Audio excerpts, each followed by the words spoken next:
Hello everybody, this is Toys R Us, and for this new figure unboxing and review we're going to be looking at the Legacy Evolution G2 Universe Dead End figure. So for this video I'm going to unbox him live in a second, have a look at the entire contents of the packaging. We're then going to have a detailed look at him in both of his modes to help you decide how you want to display him. I'm going to bring out some of the other figures in the Toxitron collection just to see how he looks and displays with them. I'm also going to bring out the original, I suppose, Legacy Dead End to do a comparison, and of course his Generation 1 original, and again quite a few other comparisons, and I'm going to attempt, if I can fit it on screen, to attach him to the original Legacy menasor as well. So as you can see, quite a lot to get through with this video. So as I start to pop all these away, I'd like to remind anybody who's not subscribed to this channel, if you'd like to hit that subscribe button for me now please. And also I need to thank Hasbro Pulse, because that's where I purchased this from. As you can see, they got him out to me quickly and safely. So because he's in his robot mode at the front, there's the alternate mode right there. The artwork on this, the color scheme is just incredible. It is so out there, it just really does give you that early 90s vibe. There is the full, I suppose, robot art of him, and there indeed is the bust, and of course there we can see he's going to take 15 steps to transform, and there is the Legacy Evolution artwork on the side. So let's open him up then. So to be honest, we've obviously got this. I've also got a shadow strip down here ready to do a comparison with as well. So that's two of the stunticons in G2 deco already. We've already just seen as well from SDCC that they've done a toy deco of menasor, so I am highly anticipating, and can probably say it without holding my breath, that we're going to get the rest of the G2 stunticons so that we can be able to build a G2 menasor as well. If you wonder why I'm opening at the bottom, I just find it usually a little bit easier, and it means that I don't damage the box either. Right, so we've got the instructions. There he is from the back. This one, I think maybe that might be better than the side swipe one. Not too sure, but I need to set him free anyway and come right back to you. Okay, so I've set him free, and first and foremost, I really hope that you can pick this up on the camera. This is like a metallic reflecting blue color on his chest, same as what's on his head, and it really is just popping. It's looking fantastic. The blue on his shoulders and on his hips, that's just like a matte color. It looks good, but it's just completely plain. It looks so good. The head itself goes all the way around. There's no up and down movement at all, though, unfortunately. The shoulders will go all the way around unrestricted. There's swivel underneath the shoulder. There's a bicep flexion. The wrist doesn't move because it's fused. There is a full waist swivel. The hips will kick all the way forward and pretty much about 180 degree. You may catch this bit of backpack, but if you just adjust the leg slightly, you can see you can miss it. There is then a swivel at the top of the hip. There's a knee bend. There's your ankle tilt and rock.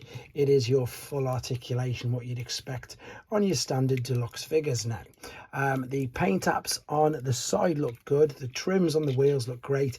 If I want to be overly critical, I would have liked to have probably seen a little bit more paint or just something different in here. They've got the molding detail. There's loads of molding detail, which looks great, but the fact that it's even the same shade of red, whereas with this you've got two different shades of blue. Maybe if they had just made it slightly different, it would have popped out or stood out just a little bit more. He does look great though, as I say, from the back, not too bad to be honest. Got of course Decepticon G2 logo there. I'm impressed with this. I think he looks good. This color scheme again is just really working. There's his twin blasters, and again you can hopefully tell that is reflective metallic looking paint. The instructions are huge, and we've got the Toxitron colors on these as well. Right, that's first impressions. The rest of the video is going to be alternate mode, then back to robot mode for some comparisons. Okay then guys, we're in the alternate mode already. A quick apologies for no transformation process on this video. That's for two reasons. Main reason to keep the length of this video down, and the second is I've uploaded a tutorial video, so if you want to see it you can, and if you don't, you don't have to. Right, as far as looks goes though, he looks really good, but I wish I could tell you that they'd fixed the issue on the back with him closing together properly, but I can't, because you can see it's right there in front of you. I don't know if it's as bad I've pretty much got that to join, but then this lifts up. I don't know if it's as bad as the original, which of course was this one. This one I think was a bit worse. I know that some people were really lucky and had no issues at all, but I'm sure you can see there they're pretty much similar, to be honest. Unfortunately, we're going to do more comparisons with that in a second. I just want to show you the rest of this. As I've showed you, the trim and the wheels look great. You've got the tires and the actual silver on the trim. They're all independent as well. They do roll around really well. That's just got stuck as soon as I said it, typically. There we go, that's better. You can see that there. No, there's lots of detail on the back. Oops, I've just knocked that out. But there's no paint apps on any of the headlights or the spoiler, and the same on the front, which is just it's only a little disappointing. It's nothing too bad, but overall looks good compared to the original owner of the mold.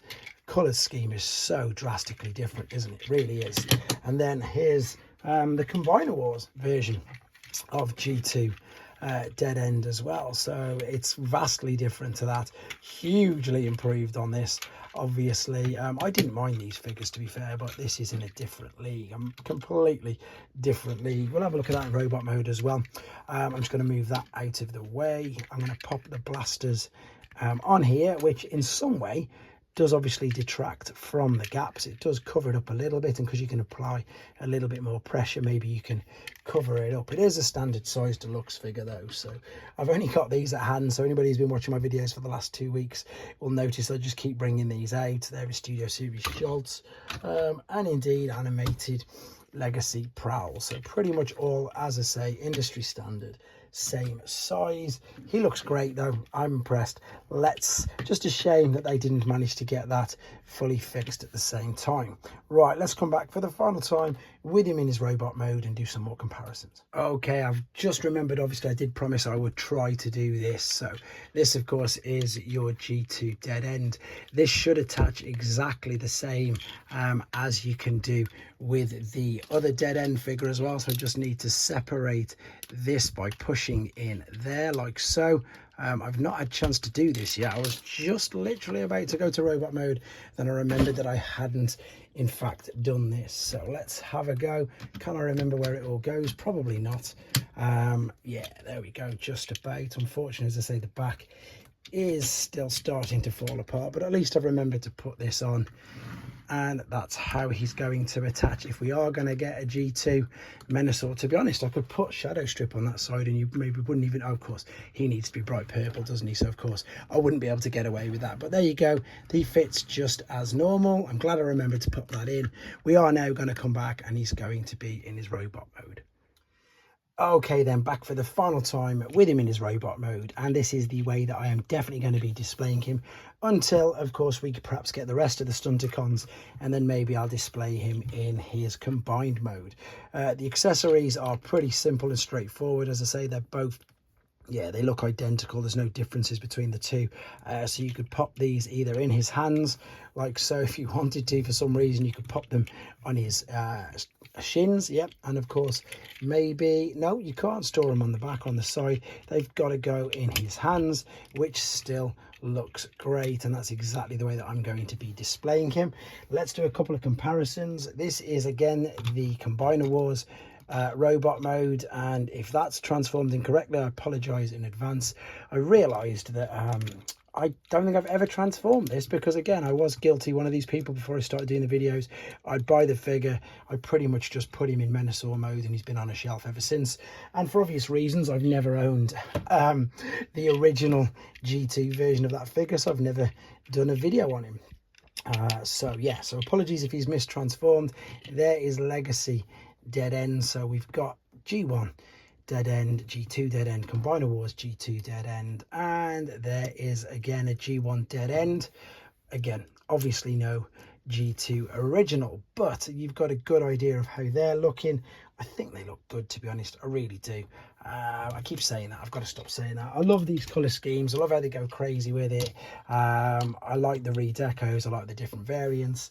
That's one of the main things that's kept me in this hobby for so long, finding things like, you know, different variants, etc. I'm just going to bring some other figures out to give you some ideas of size and stuff. He's just your standard size deluxe figure, but this is what we all want to see. In fact, before we go on what we all want to see, as always, especially now I've got a couple to hand, I do like to bring in a few of the third-party company versions of figures, just in case, because there are people out there now who do watch these videos. They collect G1, but they only now collect third-party figures, so it's interesting to show you them as well. And then funnily enough, because I've got one here, I've got a G1 figure as well, so he's, well, a new reissued G1 figure.